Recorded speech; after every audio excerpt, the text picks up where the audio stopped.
আরিফ আর সুমন পিছু হটতে লাগল। কিন্তু ঠিক তখনই নারীটি মাথা তুলল। চোখ দুটো ছিল লাল আর মুখে অদ্ভুত হাসি। মেয়েটি বলল, তোমরা আমাকে ফেলে যেতে পারবে না। আজ আমার বিয়ে। আচমকা চারপাশ কুয়াশায় ঢেকে গেল। বাইকের হেডলাইট নিভে গেছে নিজে থেকেই। দুই বন্ধু দৌড়ে পালাতে চাইল, কিন্তু মনে হচ্ছিল কেউ তাদের পা শক্ত করে ধরে রেখেছে, কিছুতেই সামনে যেতে পারছিল না তারা। সুমন হঠাৎ চিৎকার করে উঠল। বলল, আরিফ, ওর মুখটা দেখ, ও তো মানুষের মতো না। নারীটি ধীরে ধীরে উঠে দাঁড়াল। তার পায়ের নিচে কোনো ছায়া নেই, গলার স্বরও বদলে গেছে।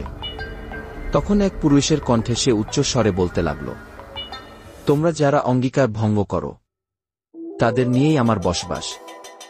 আরিফ আর সুমন তখন ভয়ে জ্ঞান হারিয়ে ফেলে রাস্তার পাশে। কি ঘটেছিল সেই রাতে জানতে হলে পরের পর্বটি দেখুন।